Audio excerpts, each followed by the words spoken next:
ऐसा नहीं है कि नेहरू जी से मतभेद नहीं थे, और मतभेद चर्चा में गंभीर रूप से उभर कर सामने आती थी। मैंने एक बार पंडित जी से कह दिया था कि आपका एक मिला जुला व्यक्तित्व है और आप में चर्चिल भी है और चैम्बरलेन भी है। कांग्रेस के मित्र शायद भरोसा नहीं करेंगे, साउथ ब्लॉक में नेहरू जी का एक चित्र लगा रहता था। मैं आते जाते देखता था। नेहरू जी के साथ सदन में नोक झोंक भी हुआ करती थी। मैं नया था, पीछे बैठता था। कभी कभी तो बोलने के लिए मुझे वॉकआउट करना पड़ता था। लेकिन धीरे धीरे मैंने जगह बनाई, मैं आगे बढ़ा, और जब मैं विदेश मंत्री बन गया तो एक दिन मैंने देखा कि गलियारे में टंगा हुआ नेहरू जी का फोटो गायब है। मैंने कहा, ये चित्र कहां गया?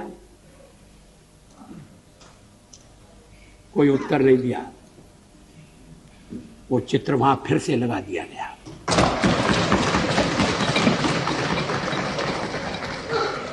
क्या इस भावना की कद्र है? क्या देश में ये भावना पनप है?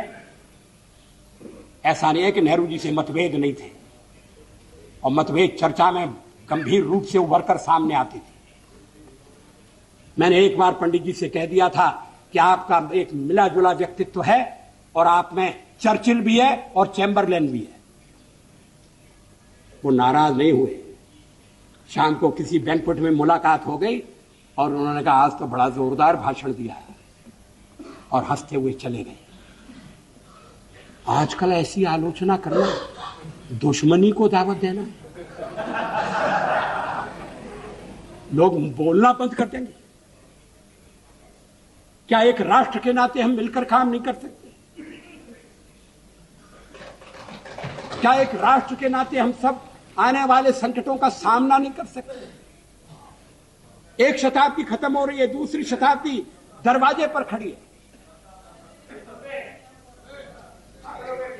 अगर हमें छोड़कर आप कोई नया प्रयोग करना चाहते हैं, मुझे कोई आपत्ति नहीं होगी, लेकिन हम जो प्रयोग कर रहे हैं उस प्रयोग को आप सफल होने दें, ये मैं आपसे अनुरोध जरूर करना चाहता हूं। जब जेनेवा में मानवाधिकारों के सम्मेलन में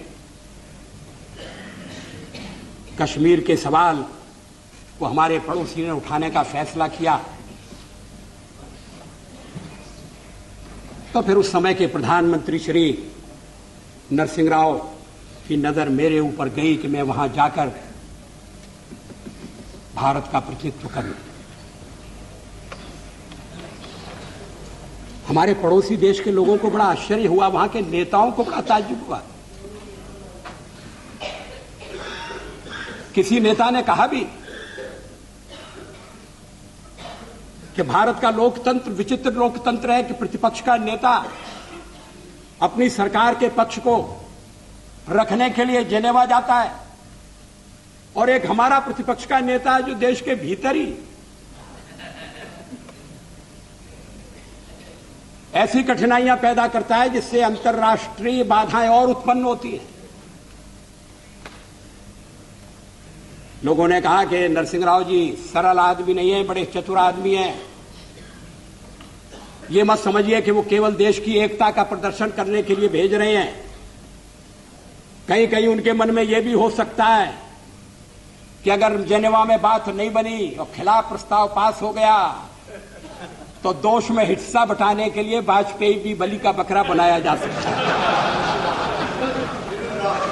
मैंने इस पर विश्वास नहीं किया।